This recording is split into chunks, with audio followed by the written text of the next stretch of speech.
Hello students, in this video we will discuss about light reflection and refraction. तो finally what is the reflection, पहले हम ये समझे फिर हम लाइट को एक्सप्लेन करेंगे। तो जब एक बॉल आप दीवार पर हिट करते हैं तो वो आपके पास बाउंस बैक हो जाती है, इसे रिफ्लेक्शन कहते हैं। बिल्कुल ऐसे ही जब लाइट किसी पर्टिकुलर सरफेस पे इंसिडेंस होती है तो रिफ्लेक्ट हो जाती है। This light known as incoming light means incident rays and outgoing light known as reflected rays. Sir इसमें थोड़ा ये बात समझ में नहीं आई मुझे कि आपने एक बात बोली है कि ये हम बॉल को दीवार पर मारते हैं जी तो रिफ्लेक्ट हो जाती है, तो हमें दिखाई देती है ना कि वापस आ रही है लाइट। तो मतलब इस प्रकार से मतलब कैसे दीवार पर जाती है और रिफ्लेक्ट होती है, इसका कभी आभास हुआ नहीं है। और कैसे रिफ्लेक्ट होती है, बात तो क्लियर दिखाई देती है। तो चलिए ये आपको बहुत अच्छे से आभास हो रहा है, क्योंकि यदि मैं आपको दिख रहा हूं इसका मतलब ये है कि मेरे से रिफ्लेक्ट होकर लाइट आपके पास जा रही है। इसे हम अभी एक्सप्लेन करते हैं। परंतु एक सिंपल सी बात यह कि उस बॉल को यदि हम सरफेस पे यदि हिट करेंगे तो वो वापस जंप करेगी, परंतु उस बॉल को यदि पानी में फेंकेंगे तो वो अंदर चली जाएगी। उसे हम बोलते हैं रिफ्रैक्शन। मतलब जब लाइट मीडियम चेंज कर लेती है तो उसे रिफ्रैक्शन कहते हैं, और जब लाइट मीडियम चेंज नहीं करके सेम मीडियम में वापस आ जाती है तो उसे हम रिफ्लेक्शन कहते हैं। मतलब यानी इसमें ऐसा भी होता है क्या कि कभी आर पार हो जाती है, कभी वापस हो जाती है? आर पार हो जाने को रिफ्रैक्शन कहते हैं, और जब वापस हो जाती है तो रिफ्लेक्शन होती है। मेरे ख्याल से जैसे कोई ग्लास है जी, और यहाँ से यदि लाइट आ रही है और इस साइड अगर निकल जाए जी, है ना, इस साइड अगर निकल जाए, ग्लास हो या चाहे और भी कुछ रखा हो, ओके, ट्रांसपेरेंट मीडियम बोलते हैं इसे। या तो पानी में से भी कई बार हम देखते हैं कि तल दिखाई देने लगता है। बिल्कुल। तो वो रिफ्रैक्शन होता है। मैं हमें आर पार दिखाई नहीं देता, और इन सभी मुद्दों पे, इन सभी पॉइंट्स पे हम लोग डिस्कशन करने वाले हैं step by step. First point, तो सबसे पहले हमें ये समझना बहुत जरूरी है कि एक्चुअली लाइट क्या है। तो बच्चों, light is a form of energy. ये एक एनर्जी का फॉर्म होता है और produces in us the sensation of site. कोई भी चीज़ हमें दिखती है तो केवल लाइट की वजह से दिखाई देती है। यदि आप लोग मुझे देख पा रहे हो, सर को देख पा रहे हो, इसका मतलब ये है कि आपके पास लाइट जा रही है। कहाँ से जा रही है? आपके मोबाइल से जा रही है, आपके लैपटॉप पे जा रही है, आपसे कंप्यूटर से आपके पास तक आ रही है। यदि हमें कोई चीज़ विजिबल हो रही है, इसका मतलब है कि उससे लाइट हमारे आंखों तक आ रही है, और रेटिना पे ट्रांसफर ऑफ एनर्जी होता है, और इसी की वजह से हम किसी भी ऑब्जेक्ट को देख सकते हैं। तो वो रेटिना पे इमेज पड़ती है, आज हम बात के चैप्टर में डिस्कस करेंगे। परंतु सिंपल सी बात यह है कि अब आपको याद ये रखना है कि light is a form of energy, और उसी वो फॉर्म है जिससे हम कोई चीज देख पाते हैं। आप चारों तरफ निगाह घुमाइए, आपको सभी चीजें दिखाई दे रही हैं। इसका मतलब यह है कि लाइट है, परंतु रात में यदि लाइट चली जाए तो फिर वो दिखाई नहीं देता, तो फिर वो लाइट नहीं है। तो एकमात्र ऐसी एनर्जी जिससे हम किसी भी चीज को देखने में के एबल हो जाते हैं। देख, हाँ जी, कंफ्यूजन हो रहा सर मुझे। जी, जैसे आप यहाँ पर ये बोलना चाह रहे हैं कि कोई भी वस्तु अगर हमें दिखाई दे रही है, हाँ जी, कोई भी ऑब्जेक्ट दिखाई दे रहा है, तो लाइट का होना जरूरी है, और वो लाइट उस पर पड़ती है और वहां से रिफ्लेक्ट होकर हमारे आंखों पर आती है। अब मुझे एक ये बात समझ में नहीं आई कि मान लिया जाए कि एक बच्चा यहाँ पर है और एक बच्चा यहाँ पर है, ठीक है ना, दो लोग हैं जी। अब ये क्या है, एक डार्क रूम में बैठा हुआ है। मान लिया जाए कि ये लाइट यहाँ पर बनाई है, लाइट इसके ऊपर आया, हाँ, और फिर उसके बाद में इसके आंखों पर रिफ्लेक्ट हुआ। हाँ, ये बिल्कुल डार्क रूम में बैठा हुआ है, लेकिन इस व्यक्ति को ये व्यक्ति दिखाई दे रहा, इस व्यक्ति को ये व्यक्ति नहीं दिखाई दे रहा। तो इसको रिफ्लेक्ट होके यहाँ पर तो लाइट पहुंच चुकी है, तो अब ये व्यक्ति इसको क्यों नहीं दिखाई दे रहा? पहली बात। दूसरी बात, जब लाइट यहाँ से रिफ्लेक्ट होके यहाँ पर पहुंच गई तो ये डार्क रूम क्यों है? यहाँ पर तो लाइट आ जाना चाहिए। सबसे सिंपल सी चीज ये है, इंटेंसिटी ऑफ लाइट। अलग अलग ऑब्जेक्ट से अलग अलग अमाउंट में लाइट रिफ्लेक्ट होती है। हम लोगों से जो लाइट रिफ्लेक्ट होती है वो बहुत ज़्यादा मैग्नीट्यूड में नहीं होती है। जैसे कि ये बोर्ड है, ये आपको ज़्यादा ग्लो करते हुए दिखाई दे रहा है, परंतु उतना ग्लो करते हुए हम दिखाई नहीं देंगे क्योंकि यहाँ पे जो लाइट रेज की डेंसिटी है वो कम हो जाती है। तो फाइनली 100% रिफ्लेक्शन, और वो पूरी लाइट रिफ्लेक्ट होकर केवल एक ही ऑब्जेक्ट के पास पहुंचे, इट इज नॉट पॉसिबल। यदि लाइट ट्रेवल करती है तो एक पेंसिल बनाते हुए इस तरह से ट्रेवल करती है। यदि वो बच्चा इतनी जगह में है तो लाइट तो इधर भी गई हुई है, तो उसके पास कम जगह में पहुंची है, केवल इतनी सी लाइट रिफ्लेक्ट होगी, और उसे देखने के लिए हमारी जो आइज़ हैं वो उतनी एबल नहीं होती हैं, उसमें जो सेंसिटिविटी होती है थोड़ी कम होती है इस डेंसिटी की रेस को देखने के लिए। तो यहाँ से इसके पास से जो लाइट रिफ्लेक्ट हो रही है वो बल्ब से आके पूरी लाइट चारों तरफ जाएगी, और कुछ लाइट बच्चे के पास भी पहुँचेगी, तो कुछ लाइट से वो इसे देख लेगा, परंतु वहाँ से जब लाइट रिफ्लेक्ट होगी तो और कम अमाउंट हो जाएगा और वो बच्चा वो लाइट नहीं देख पाएगा। तो ये जैसे कि sun, source of light, source of energy, bulb, source of light, source of electrical energy, candle, source of light, source of chemical energy.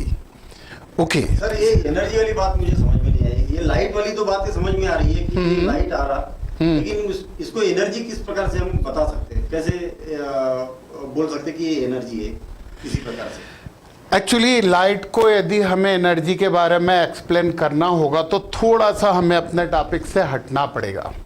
Actually light जो होती है उसमें इनफाइनाइट कलर होते हैं, परंतु हम केवल 7 कलर देख पाते हैं।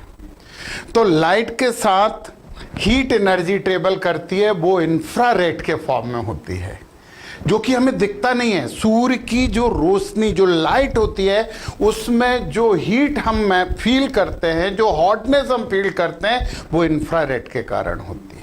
और सर आपने एक चीज छोटे में भी प्रैक्टिकल की होगी कि यदि आप कोई लेंस, जो हमारा कॉन्वेक्स लेंस है, उसे सन की रोशनी में रख के उसकी सब लाइट को एक जगह इकट्ठा कर दो तो उसमें आग भी लग जाती है। तो ये बहुत बड़ा सोर्स है, यानी हमारे अर्थ की, हम लोगों के लिए विटामिन डी वगैरह, इसके लिए पूरी की पूरी एनर्जी हमें ये सन से मिलती है और लाइट के फॉर्म में मिलती है। ठीक है ना। और चलिए अभी हम थोड़ा सा एक एक चीज डिस्कस करेंगे यहाँ पे। अब सबसे पहले तो लाइट के नेचर के बारे में समझना बहुत जरूरी है, और ये जो क्वेश्चन सर के हो रहे हैं ये क्वेश्चन भी अपने आप रिजॉल्व होते चले जाएंगे, क्योंकि हम धीरे धीरे उसके बारे में पूरी इंफॉर्मेशन लेते चले जाएंगे। ओके, तो नेचर ऑफ लाइट, सबसे पहले न्यूटन ने कॉर्पस्कुलर थ्योरी दी। According to Newton, light travels in the form of very tiny particles. Newton ने क्या बोला था कि जो भी सोर्स ऑफ लाइट होता है ना, उससे छोटे छोटे पार्टिकल निकलते हैं, वेरी स्मॉल पार्टिकल्स, और उन्होंने बोला उन्हें कॉर्पुसल्स। तो पार्टिकल मीडियम में ट्रेवल करते हैं, हमारे आई के रेटिना पे ट्रांसफर ऑफ एनर्जी करते हैं, और कोई भी ऑब्जेक्ट विजिबल हो जाता है। पर बच्चों एक बहुत इंपॉर्टेंट बात बताएं कि यदि सोर्स से कंटिन्यूस पार्टिकल निकल रहे हैं, सर बताइए, कंटिन्यूस मास निकल रहा है, पार्टिकल निकल रहा है, तो धीरे धीरे सोर्स खत्म हो जाएगा। परंतु आपने कभी देखा, कभी ऐसा खत्म होते हुए देखा? कभी नहीं देखा। तो यहाँ पे न्यूटन के ऊपर उंगली उठ गई कि ये तो हाउ इट पॉसिबल। फिर न्यूटन ने कॉर्पुसल्स यानी कि पार्टिकल ट्रेवल कर रहे। तो आपको एक इंफॉर्मेशन में दे दूं, हो सकता आपको पहले से पता हो कि temperature is directly proportional to the kinetic energy. यदि टेम्परेचर बढ़ेगा तो काइनेटिक एनर्जी बढ़ती है, और काइनेटिक एनर्जी का फार्मूला होता है 12mv²। तो मास तो चेंज नहीं होता है, वेलोसिटी बढ़ती है, यानी टेम्परेचर बढ़ेगा तो स्पीड ऑफ लाइट बढ़नी चाहिए। गर्मी के दिन में in summers the speed of light more than the speed of light in winter. But ये कभी नहीं होता, it will never happen, it is impossible. ये फार्मूला शायद 9th क्लास। हाँ, ये पॉसिबल नहीं है कि लाइट समर में अलग स्पीड से चलेगी, विंटर में अलग स्पीड से चलेगी। अरे इन वैक्यूम लाइट की जो स्पीड है 3 × 10⁸ मीटर पर सेकेंड है, तो है, वो समर डेज हो या विंटर डेज हो, उसकी स्पीड चेंज नहीं होती। तो सर जब उसकी मौसम पर निर्भर नहीं करती है, तो जब स्पीड चेंज नहीं होती, परंतु ये तो न्यूटन बोल रहे थे कि कार्पस्कल चलते हैं और छोटे छोटे पार्टिकल्स हैं, और पार्टिकल की स्पीड तो टेम्परेचर के साथ चेंज होनी चाहिए, परंतु लाइट की स्पीड चेंज नहीं होती है। तो ये दोनों इंफॉर्मेशन, ये दोनों फैक्ट न्यूटन एक्सप्लेन नहीं कर पाए, परंतु न्यूटन ने कुछ एक्सप्लेन भी किया था। लाइट के 7 कलर उन्होंने बोला था कि ये पार्टिकल के डिफरेंट शेप के कारण डिफरेंट कलर होते हैं, और ये चीज, और फोटो इलेक्ट्रिक इफेक्ट, ये आप लोग बाद में पढ़ेंगे। फोटो इलेक्ट्रिक इफेक्ट मतलब लाइट से इलेक्ट्रिसिटी प्रोड्यूस करने का एक यूनिक मेथड, एक यूनिक तरीका और गिफ्ट, नेचुरल गिफ्ट, वो इससे ही एक्सप्लेन होता है, न्यूटन की थ्योरी से एक्सप्लेन होता है। इसलिए हम इसे कचरे के डब्बे में नहीं डालेंगे। हमने इस पे ब्लेम लगाया, हमने इसकी लिमिटेशंस बताई हैं, इसके बावजूद लाइट के कुछ कॉन्सेप्ट न्यूटन से एक्सप्लेन होते हैं। तो ऐसा क्यों? कहीं कहीं सर ये गलत हो गए और कहीं कहीं ये सही हो गए, कुछ फैक्ट में। Sir how it possible? तो सिंपल सी बात है कि जैसे कि आप मैथ्स में बहुत अच्छे हो सकते हैं, परंतु आप कॉमर्स में उतने अच्छे नहीं हो सकते ना। तो लाइट का कुछ कैरेक्टर इन्होंने एक्सप्लेन किया, परंतु कुछ कैरेक्टर ये नहीं कर पाए। तो इसे तो फिलहाल तो हमने न्यूटन की थ्योरी को फेल माना कि चलो नहीं मानते हैं।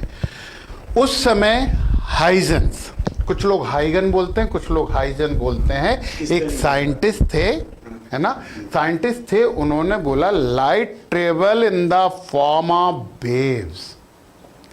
तो अब हाइजन ने सर पहली बार बोला, जो आपने क्वेश्चन पूछा था ना अभी कि लाइट एनर्जी क्यों बोल रहे हैं, तो पता हाइगन ने क्या बोला? हाइगन ने बोला कि सोर्स क्या करते हैं, सोर्स एनर्जी इमिट करते हैं, एनर्जी इमिट करते हैं, और वो एनर्जी मीडियम के को वाइब्रेट करती है। अब ये मीडियम के पार्टिकल कौन है? तो हाइजन ने एक इमेज की थी सर। अच्छा एक बात आपको बताएं, साइंस में सबसे ज्यादा इमेज होती हैं, मतलब सबसे यथार्थ, सबसे फैक्ट वाला सब्जेक्ट सबसे ज्यादा हाइपोथेसिस पे डिपेंड करता है, प्रूव करना होता है। तो पता है हाइगन ने क्या बोला कि जो भी सोर्स ऑफ लाइट होते हैं ना, वो एनर्जी इमिट करते हैं, और ये एनर्जी उन्होंने माना कि पूरे मीडियम में ईथर है।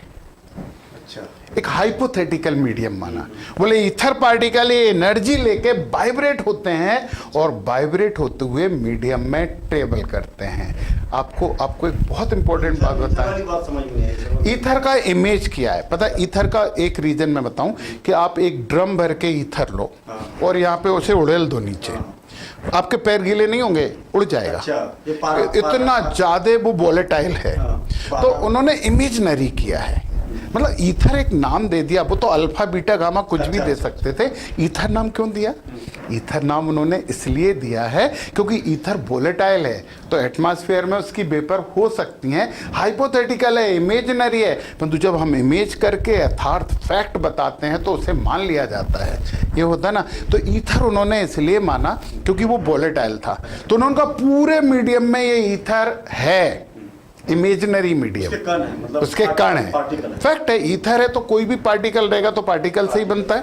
तो फाइनली वो जो सोर्स एनर्जी इमिट करता है ना, वो ईथर के पार्टिकल लेके वाइब्रेट होते हैं और वाइब्रेट करके एक दूसरे को एनर्जी ट्रांसफर करते हैं। आपको एक बहुत अच्छी डेफिनेशन बताता हूँ मैं, वेव्स का मतलब क्या होता है।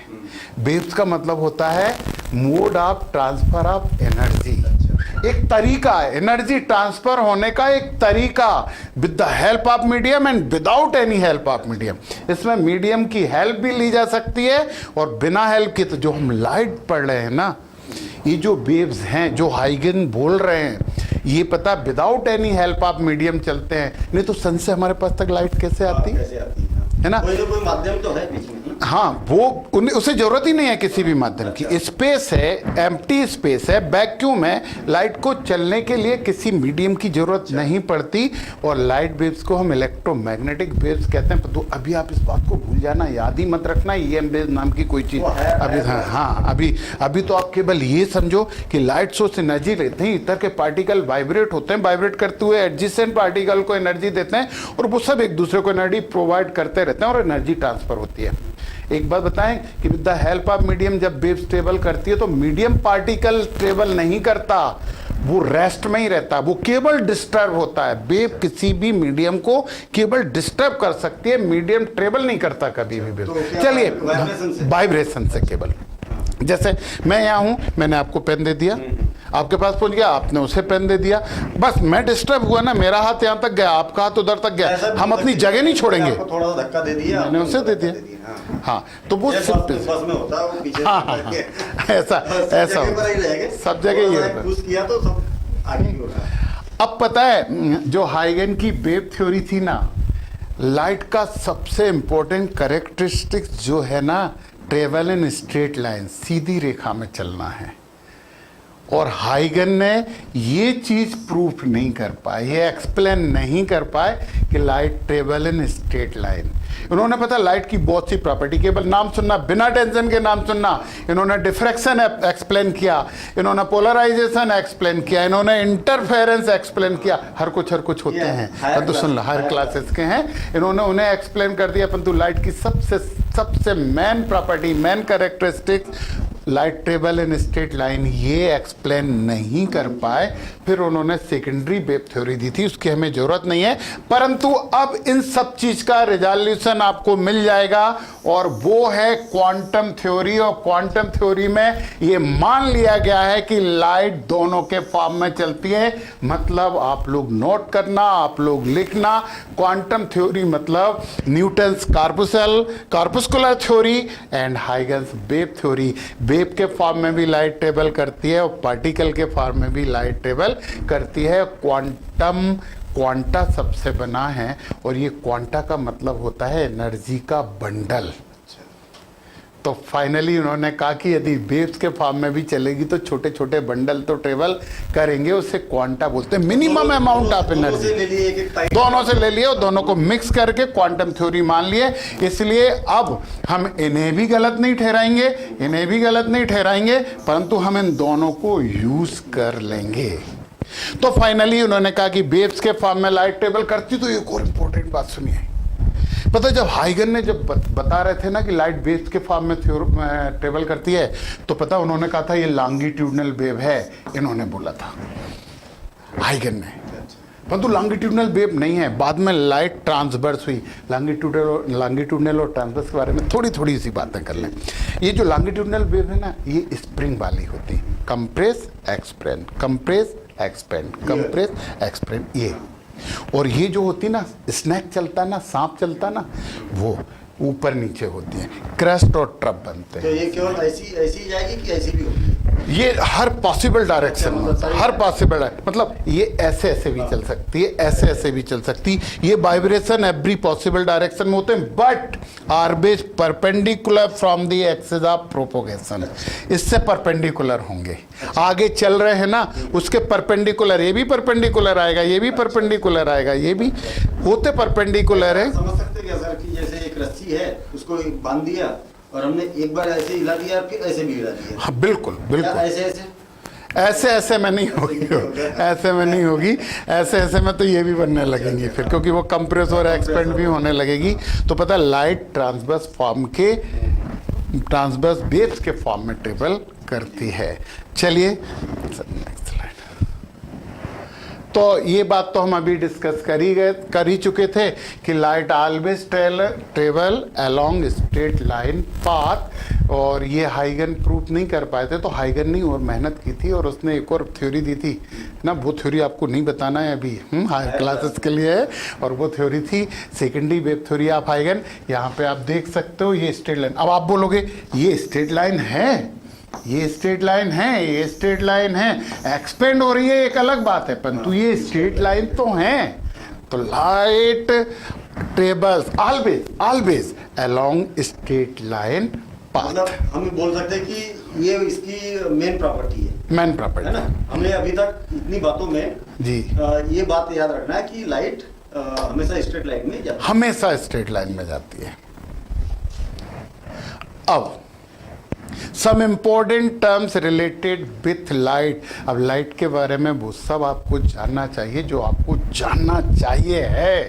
तो यहां पे यदि हम बात करते हैं some important terms related with light, source, बिना सोर्स के तो लाइट आएगी नहीं। तो सोर्स क्या होता है? What is the source? जिससे लाइट इमिट होती है, वो सोर्स। सिंपल सी बात। जैसे बल्ब आप क्या लगा है? सोर्स है। सन लाइट का सोर्स है। ट्यूबलाइट लगी है, लाइट का सोर्स है। कैंडल जला लो आप, वो भी लाइट का सोर्स है। जहां से हमें लाइट मिल रहा है, जहां से हमें लाइट मिलती है वो सोर्स है। अच्छा एक बात पता है, सर ने बोला कि जहां से हमें लाइट मिलती वो सोर्स है, परंतु कई बार है ना जहां से हमें लाइट नहीं मिलती वो भी सोर्स हो जाता है। सर थोड़े आगे, हाँ, जहाँ से हमें लाइट नहीं मिलती है वो भी सोर्स हो जाता है। तो सर पूछ रहे हैं कि जैसे, तो वो उसका भी आंसर अभी अपन लेते हैं। देखिए सबसे पहला है नेचुरल सोर्स।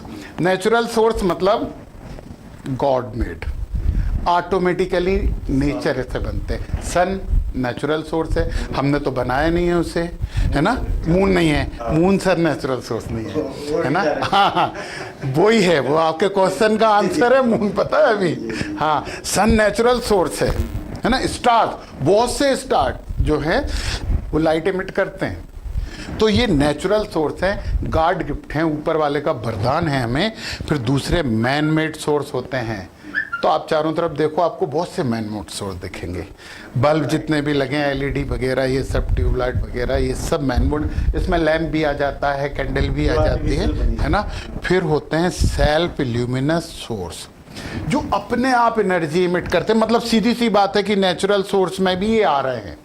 तो जो अपने आप एनर्जी इमिट करते हैं, जिनके लिए हमें स्विच ऑन और ऑफ करने की जरूरत नहीं पड़ती है, वो होते हैं सेल्फ ल्यूमिनस सोर्स। तो सन और स्टार्स इसमें भी आ जाएंगे। और फिर है नॉन ल्यूमिनस सोर्स। अब वो वाला क्वेश्चन जिसमें कि वो सोर्स नहीं होके भी हमारे लिए सोर्स बनते हैं, मून। मून सन की रेस को रिफ्लेक्ट करता है और इसलिए हमें वो ग्लो करते हुए दिखाई देता है। मतलब मून डायरेक्ट सोर्स नहीं है, नॉन ल्यूमिनस सोर्स है। सन की लाइट को हमारे पास पहुंचाता है। पता है आपने यदि ये कोट चमकीला वाला, वो शादी विवाह में नहीं, शादी विवाह में नहीं सर, बैंडमैन वाले पहनते तो वो चमकते हैं, तो उससे आंखें कई बार ऐसी हो जाती हैं, तो वो सोर्स बन गए हमारे लिए। क्योंकि दूसरी चीज को उन्होंने ज्यादा से ज्यादा, रेडियम भी बोल सकते हैं, बिल्कुल। हाँ, वो लगाते हैं, जब लाइट पड़ती है तो चमकते हैं। तो फाइनली मून हो गए। बुक आपको दिख रही है, बुक आपको तभी दिख रही है जब उसके पास से लाइट रेज आपके पास तक आ रही है। आपको वो चीज कभी नहीं दिखेगी जहां से लाइट रेज आपके पास तक नहीं आ रही। तो टेबल भी नॉन ल्यूमिनस सोर्स है। मतलब यानी डायरेक्ट जो चीजें हमें दिखाई दे रही है वो सारे सोर्स हमारे लिए हो जाते हैं। परंतु कौन से sir? Non luminous source sir. अब सेकंड, हमने बोला था ना कि सब important terms related with light वो सब समझेंगे जो हमें समझना चाहिए। उसमें सेकंड है मीडियम। मीडियम बहुत बड़ा रोल प्ले करता है सर। मीडियम जिसमें लाइट ट्रेवल करती है, जिसमें लाइट, तो बहुत से मीडियम में ट्रेवल नहीं करती और बहुत से मीडियम में थोड़ी थोड़ी ट्रेवल करती है। अच्छा, बहुत से मीडियम डिपेंड करता है। तो 3 kinds of medium. Number 1 transparent medium, जिनमें से लाइट आसानी से दूसरी तरफ चली जाती है और आपके चारों तरफ जो एयर है वो ट्रांसपेरेंट है। यदि ट्रांसपेरेंट नहीं होती तो सन की लाइट नहीं दिखाई देती, कुछ भी नहीं दिखाई देता हमें। तो एयर, वाटर, ग्लास एक्सेट्रा, बहुत से जिनसे लाइट आसानी से क्रॉस कर जाती है, ट्रांसपेरेंट मीडियम है। परंतु में प्लास्टिक सीट वगैरह भी होती है, कुछ होती हैं, परंतु वो ट्रांसपेरेंट 100% तो नहीं होती है। वैसे ये जो इसमें लेंस लगे ना, ये प्लास्टिक के लेंस है। वो आजकल बनने लगा हाईली कॉम्प्लेक्स, हाँ, फाइबर में। तो वो आजकल प्लास्टिक भी ट्रांसपेरेंट बनने लगा। मतलब आप लोग क्या समझेंगे? ट्रांसपेरेंट का मतलब ये है कि उस पर जितनी लाइट इंसिडेंस हो, मोर देन 90% उसमें से पार हो जाए। 100% तो पॉसिबल नहीं है। पता है ईयर भी कुछ लाइट रिफ्लेक्ट कर देती है, परंतु कुछ का मतलब यार इतना स्मॉल अमाउंट होता है कि हमें पता नहीं लगता। आपके पास 50,000 रुपीज़ है, उसमें से कोई 5 रुपए ले ले तो आपको थोड़ी पता लगेगा कि यहाँ से चले गए।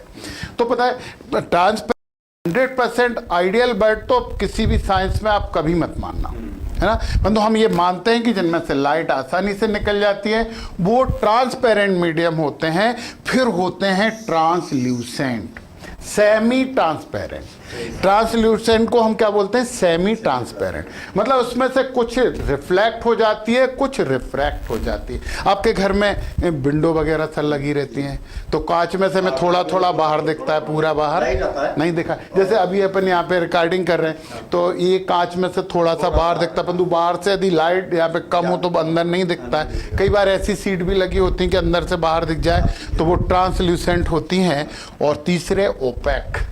ये ओपेक ग्लास सर दोनों में लिखा है। हाँ, ये वो वाला ग्लास नहीं है, ये दूसरा ग्लास है, ये डल ग्लास है।